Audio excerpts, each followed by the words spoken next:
Praise lord. అందరికీ వందనాలు. నా పేరు బాలు సందీప్.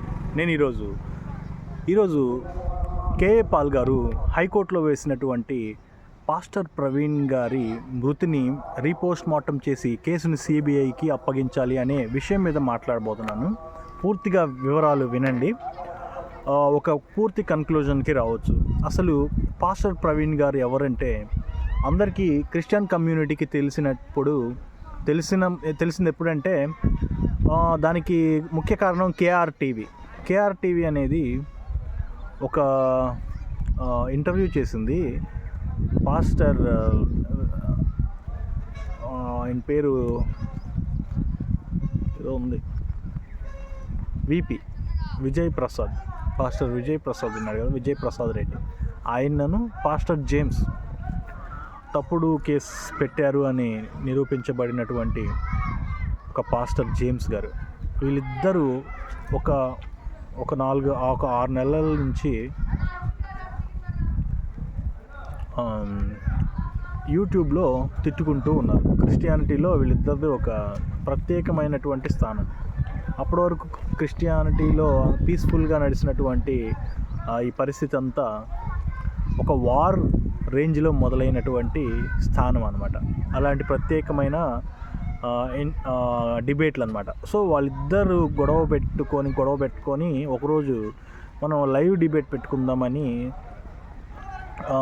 అనుకున్న తర్వాత ఎవరిని పిలవాలి, మనం ఇద్దరి మధ్యలో ఎవరిని పిలవాలి, మీ వాళ్ళని పిలిస్తేనేమో నాకు యాంటీ ఉంటారు, నా వాళ్ళని పిలిస్తే నీకు యాంటీ ఉంటారు అని ఇద్దరు మాట్లాడుకోవడం అంటే తిట్టుకొని యునానిమస్గా ఇద్దరు ఒక వ్యక్తిని ఎన్నుకున్నారు.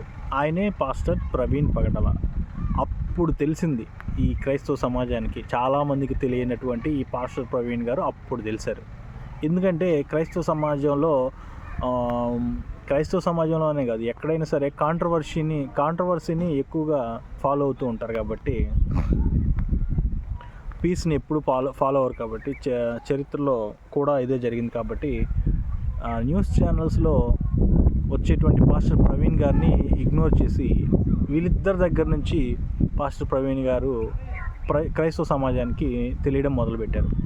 ఆ ఇంటర్వ్యూ జరిగిన తర్వాత వ్యాఖ్యాతగా ఉన్నటువంటి పాస్టర్ ప్రవీణ్ పగడాల గారు ఆ రోజున వీళ్ళిద్దరికి సంధి చేసి వీళ్ళిద్దరి సమస్యను సామరస్యం చేసిన తర్వాత అప్పుడు క్రిస్టియన్ కమ్యూనిటీకి తెలిసింది. దాని తర్వాత ఆయన్ని కొంతమంది ఫాలో అవ్వడం మొదలుపెట్టారు. ఆయన ఎవరు అని ఆయన గురించి తెలుసుకున్న తర్వాత కొంతమంది అయితే ఆయన్ని ఫాలో అవ్వడం మొదలుపెట్టారు. ఎలాగైతే యేసుక్రీస్తు ప్రభులు వారు కొంతమందికే పరిచయం అయ్యారు, చనిపోకముందు కొంతమందికి మాత్రమే తెలుసు, చనిపోయిన తర్వాత ప్రపంచానికి ఎలా తెలిసాడో, యేసుక్రీస్తు ప్రభుల వారు ఎలా తెలిసారో, పాస్టర్ ప్రవీణ్ గారు కూడా అంతకు ముందు వరకు క్రైస్తవ సమాజంలో కొంతమందికే తెలిసినటువంటి పాస్టర్ ప్రవీణ్ గారు ఇప్పుడు క్రైస్తవ సమాజానికే కాకుండా ప్రపంచం మొత్తానికి తెలిసినటువంటి ఒక మంచి వక్త, ఒక మంచి భక్తుడు. ఎక్కడైతే సువార్తని వ్యాపారంగా మార్చారో, తన వ్యాపారాన్ని సువార్త కోసం వాడుకున్నాడో, అలాంటి వ్యక్తి పాస్టర్ ప్రవీణ్ గారు. నా పాయింట్ మీకు అర్థమైందా? ఎక్కడైతే సువార్త వ్యాపారంగా మారిందో, లైక్ కల్వరి సతీష్ గారు, అలాగే చాలామంది తనకు తానుగా హైలైట్ అవ్వాలని చెప్పేసి క్రిస్టియానిటీని అడ్డం పెట్టుకొని దశమ భాగాల కోసం పాటుపడుతున్నటువంటి పాస్టర్ అనే ముసుగులో ఉన్నటువంటి కొందరు దొంగలు, వీరందరూ ఎక్కడైతే క్రైస్తవ సువార్తని వ్యాపారంగా మార్చారో, అది కాదు నా రూటు అనే వ్యాపారాన్ని, తను ఒక సాఫ్ట్వేర్ కంపెనీస్కి అధిపతి అయినా సరే సువార్తని విడవకుండా దేవుని పనిలో ఉన్నప్పుడు దాన్ని వ్యాపారాన్ని కూడా సువార్త కోసం వాడుకొని ఎంతోమంది అనాథలను చేరదీసి మంచి మనిషిగా చెరగని చిరునవ్వుతో బ్రతికినటువంటి పాస్టర్ ప్రవీణ్ గారు, ఆయన ప్రజలకి పరిచయం అయ్యారు.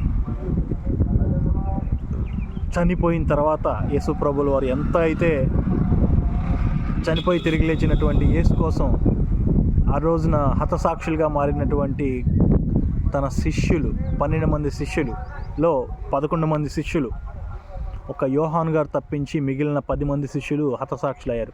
కొంతమందిని సిలువ వేయబడ్డారు, కొంతమంది తలక్రిందులుగా వేలాడదీయబడి చంపారు, కొంతమందిని శిరచ్ఛేదనం చేశారు.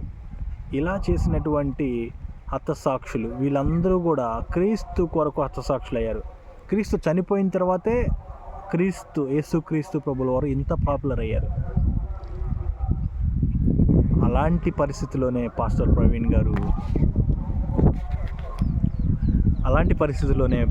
ప్రవీణ్ గారు క్రీస్తు ఎలా అయితే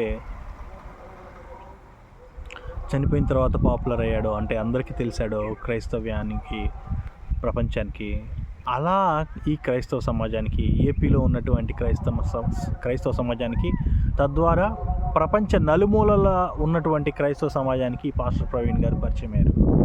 నిజంగా ఎలాంటి అద్భుతం అంటే ఆయన బ్రతికున్నప్పుడు ఎక్కువ మందికి తెలియలేదు. ఆయన చనిపోయిన తర్వాత ఆయన చాలామందికి తెలిసాడు. ఎలా తెలిసాడంటే ఆయన చెప్పినటువంటి విధానం కానీ, ఆయన చెప్పినటువంటి వాక్యాలు కానీ ఇప్పుడున్నటువంటి పాస్టర్స్ ఎవ్వరూ అలాంటి ఫార్మేట్ని ఫాలో అవ్వరు. వారికి ఏంటంటే ముందుగానే చెప్పాను కదా, వాళ్ళకి ఏదన్నా ఒక మాట చెప్పాలి అంటే వాళ్ళకి సువార్త వ్యాపారంగా ఉండాలి. అంటే దాన్ని బట్టి ఏంటంటే ఆ వ్యాపారంలో కొంతమంది ఇప్పుడు భక్తులు, విశ్వాసులు చెదిరిపోతారు. నిజం మాట్లాడితే కొంతమందికి నచ్చదు. అలాంటి పరిస్థితుల్లో ఉన్నటువంటి క్రైస్తవ సమాజాన్ని, పాస్టర్స్ని పక్కన పెట్టేసి కొత్తగా ఉండేసరికి నిజమే కదా అని అనిపించే, అంటే ఆయనకి డబ్బులు అవసరం లేదు, ఆయనే తిరిగి డబ్బులు పెడతా ఉంటాడు. సో ఇప్పుడు ప్రపంచం మొత్తం నడుస్తుంది డబ్బు మీదే కాబట్టి ఇప్పుడు ఏదైనా మతం కానీ, లేకపోతే మనిషి కానీ, లేకపోతే ఏదైనా రిలేషన్ కానీ ఉండాలంటే డబ్బు. అది అవునన్నా కాదన్నా అందరూ ఎరిగిన సత్యం. సో ఈ డబ్బు దగ్గర ఎక్కడైతే క్రిస్టియానిటీకి, ఒక హ్యుమానిటీకి, మనిషికి, ఒక తన మనస్తత్వానికి ఎక్కడైతే పోటీ పడుతుందో ఆ డబ్బు విషయంలో పాస్టర్ ప్రవీణ్ గారికి అయితే ఎలాంటి డోకా లేదు. కాబట్టి నిజాన్ని నిర్భయంగా చెప్పగలిగి మంచి వక్తగా మారిన తర్వాత ఆయన ప్రజల్ని మోటివేట్ చేయడం మొదలుపెట్టాడు. కాకపోతే ఆయన చనిపోయిన తర్వాత ఎక్కువగా ప్రకటించబడ్డాడు. Praise the Lord. సో ఈ పాస్టర్ ప్రవీణ్ గారి యొక్క కేసు విషయాన్ని ఇప్పటివరకు జరిగినటువంటి పరిస్థితుల ద్వారా ఈ క్రైస్తవ సమాజంలో ఒక 20 రోజులుగా ఒక వార్ జరుగుతుంది. అలాంటి వార్లో ఈ డిఐజీ గారు ఉన్నారు కదా, ఐజీ గారు అంటారు సింపుల్గా, డిఐజీ అనాలి. సో ఐజీ అశోక్ కుమార్ గారు ఏం చేశారంటే అఫీషియల్గా ఒక నోట్ అయితే రిలీజ్ చేసి ఆయన అఫీషియల్గా మీడియా ముందుకు వచ్చేసి ఒక అనౌన్స్మెంట్ అయితే ఇచ్చారు. ఆ అనౌన్స్మెంట్ ఏంటంటే ఒక 2-3 రోజుల క్రితం ఇచ్చినటువంటి అనౌన్స్మెంట్ ఏంటంటే పాస్టర్ ప్రవీణ్ గారిది ముమ్మాటికి ప్రమాదమే, హత్య కాదు అని. దానికి తోడు ఆయన డ్రంక్ అండ్ డ్రైవ్ తాగేసి చనిపోయాడు అని ఒక్కసారిగా ఆయన ఎప్పుడైతే చెప్పాడో క్రైస్తవ సమాజం అప్పటి వరకు ఉన్నటువంటి పరిస్థితిని ఇంకా ఎక్కువగా రెచ్చిపోయి పోస్టులు, వీడియోలు పెట్టడం మొదలుపెట్టారు.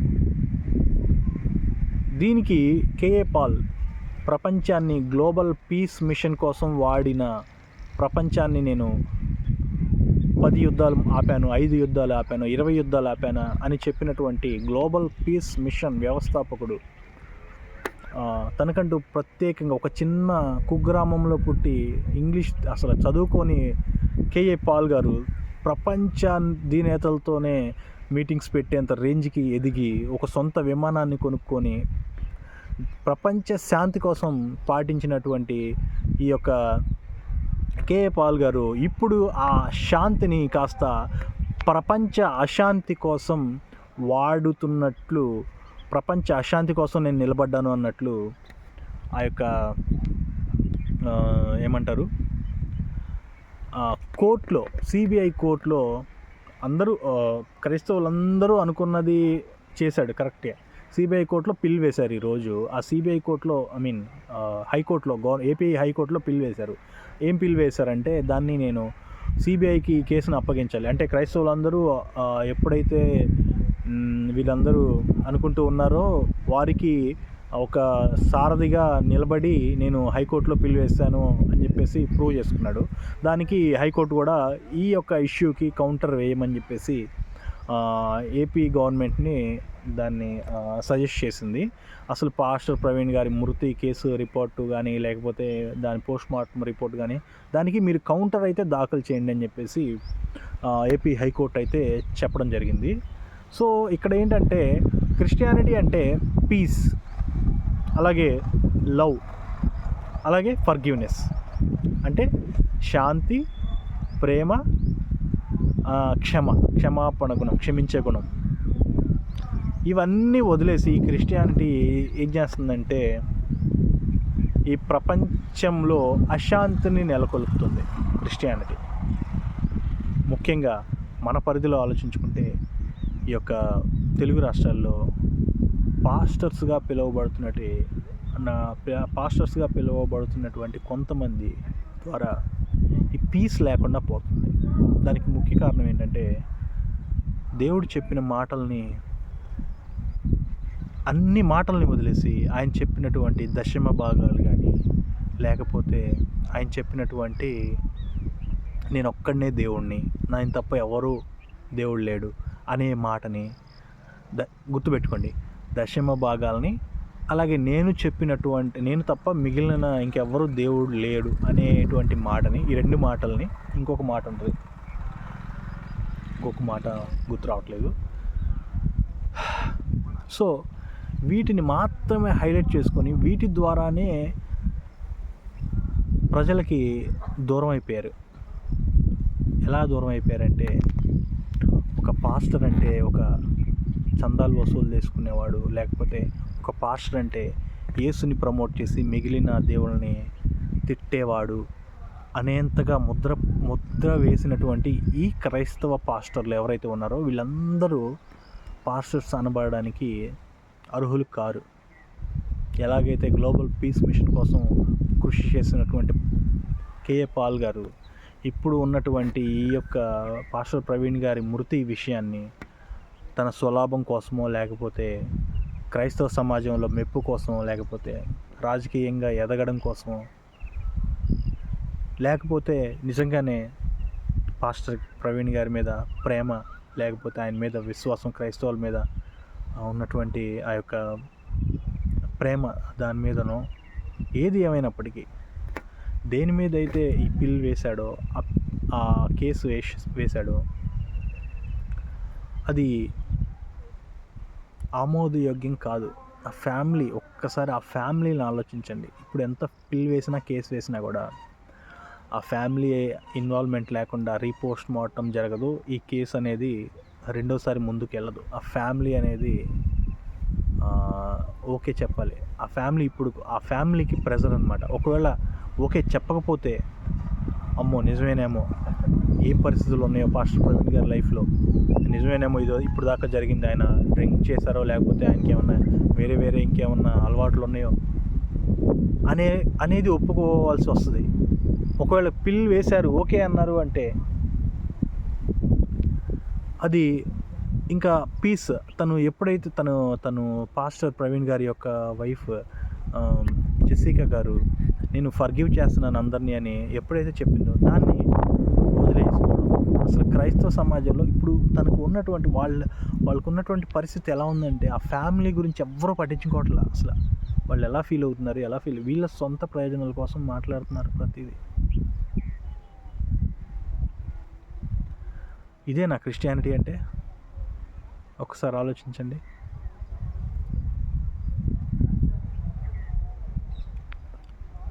క్రిస్టియానిటీ అంటే దేవుడు మనకేం చెప్పాడో తెలుసా? అసలు పాత నిబంధన గ్రంథంలో ఉన్నారు అందరూ. తెలుసా క్రిస్టియన్స్కి పాత నిబంధన గ్రంథము, కొత్త నిబంధన గ్రంథము ఉన్నాయని? Old testament and new testament రెండు ఉన్నాయి. Old testament and new testament. పాత నిబంధన గ్రంథంలో వార్స్ ఉండేవి. ఇప్పుడు చెప్తున్నటువంటి సో కాల్డ్ హిందూస్ ఎవరైతే ఉన్నారో వాళ్ళు క్రిస్టియానిటీలో బైబిల్లో ఉన్నటువంటి మొత్తం బూతులే అని అదంతా చెప్తున్నారో నిజమే. బైబిల్లో ఉన్నటువంటి విషయాలన్నీ మొత్తం బూతులే. ఎందుకు? అదంతా పాత నిబంధన గ్రంథం. యేసు ప్రభుల వారు కొన్ని యెహోవా దేవుడు కొన్ని రూల్స్ అనేవి పెట్టకుండా మనిషిని సృష్టించి మనిషి ఎలా బ్రతుకుతాడో వాచ్ చేశాడు. చూసి మనిషి ఇలా బ్రతుకుతున్నాడు, ఇంత చండాలంగా బ్రతుకుతున్నాడు అని పాత నిబంధన గ్రంథంలో. ఇప్పుడు ఇవన్నీ పాత నిబంధన గ్రంథంలో ఇవన్నీ ఎందుకు చెప్పారనుకుంటున్నారు మీకు తెలుసా? ఈ ఇల్లీగల్ అఫైర్స్, లేకపోతే తండ్రి కూతురుతో శయనించడం, కొడుకు తల్లితో శయనించడం, ఇలాంటివన్నీ ఎందుకు చెప్పారు తెలుసా? దాని తర్వాత వీరు మారారు అని ప్రూవ్ చేయడానికి. మారక ముందు ఉన్నటువంటి పరిస్థితిని మీరు పట్టుకొని హైలైట్ చేసేసి, మారిన తర్వాత వాక్యాలను మీరు గుర్తు తెచ్చుకోకుండా, దాన్ని చూపించకుండా, దాన్ని వేలెత్తి చూపుతూ ఉన్నారు సో కాల్డ్ హిందూ సమాజం. సో పాత నిబంధన గ్రంథంలో ఉన్నటువంటి ఈ క్రైస్తవులు కొత్త నిబంధన గ్రంథంలోకి రావట్లా. ఇంకా వచ్చేసింది, 2000 సంవత్సరాలు అయిపోయింది. యేసుప్రభులు వారు క్షమ నేర్పించారు, ప్రేమ నేర్పించారు, ఫర్గివ్నెస్ నేర్పించారు, పీస్ నేర్పించారు. ఇవన్నీ మీరు చేస్తున్నాయి కాదు, యేసుప్రభులు వారు ఎప్పుడో పడ్డారు ఇవన్నీ. కాబట్టే ఆయన దేవుడు అయ్యాడు. కానీ మనం దేవుళ్ళం అవ్వాల్సినంత సిచ్యువేషన్ లేకపోయినా కనీసం మనిషి సాటి మనిషిని గౌరవించడం, సాటి మనిషిని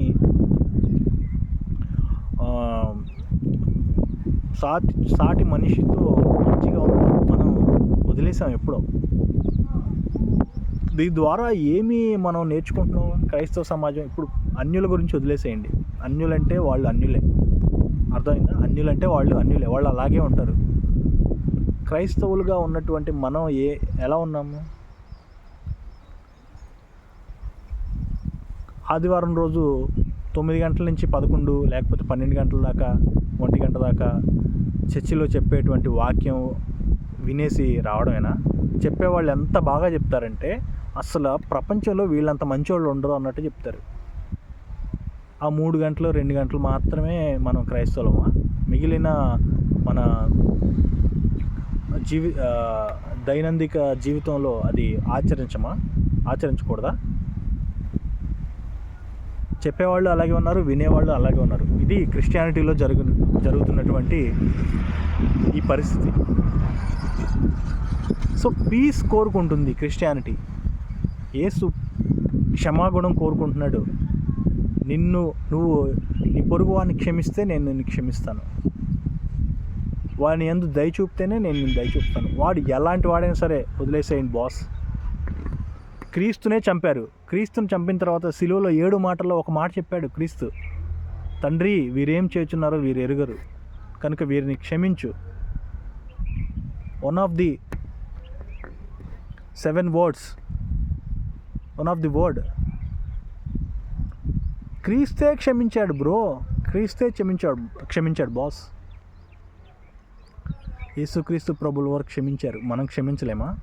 యేసుక్రీస్తు ప్రభుల వారిని ప్రకటిస్తున్నటువంటి మనం క్షమించలేమా?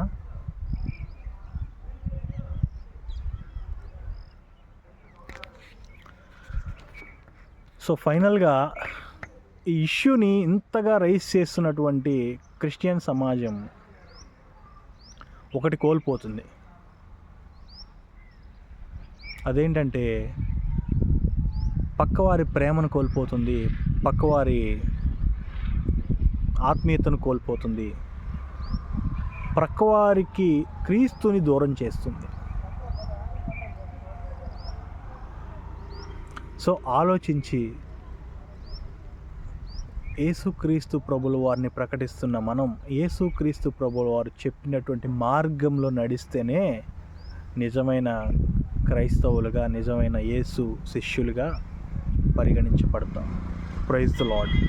దానికి మించి ఏ ఒక్క చిన్న తప్పు చేసినా అది నీ పర్సనల్ ఇండివిడ్యువాలిటీ కానీ, నీ యొక్క పర్సనల్ ఎజెండా మాత్రమే కానీ, క్రీస్తు కొరకు నువ్వైతే నిజ సైనికుడిగా లేవు అని బైబిల్ గ్రంథం, ముఖ్యంగా కొత్త నిబంధన గ్రంథం సెలవిస్తుంది. ఒకసారి చదువుకోండి, కొత్త నిబంధన గ్రంథం చదువుకోండి. కొత్త నిబంధన గ్రంథం ఏం చెప్తుందో విని దానికి తగ్గట్లు ఫాలో అయితే క్రీస్తు కుడి పార్శ్వమున మనం కూర్చోబడతాం. ఎలాగైతే లాజరు, పేదవాడైనటువంటి లాజరు ఎలా అయితే కూర్చున్నాడో చూసారా. ధనవంతుడు ఎప్పుడు దేవుని దగ్గర ఉండలే, పేదవాడు ఉన్నాడు. సో కాబట్టి ఈ మాటల్ని దేవుని మాటలుగా తీసుకొని, దేవుడి ప్రేరేపణ ద్వారా మాట్లాడిన మాటలు అనుకొని తీసుకొని పీస్ కోసం బ్రతుకుదాం, క్షమిద్దాం. మరి ముఖ్యంగా పాస్టర్ ప్రవీణ్ గారి యొక్క కుటుంబానికి మనశ్శాంతినిద్దాం. దేవుడి మాటలు దీవించిన యొక్క ప్రైజ్ ది లార్డ్.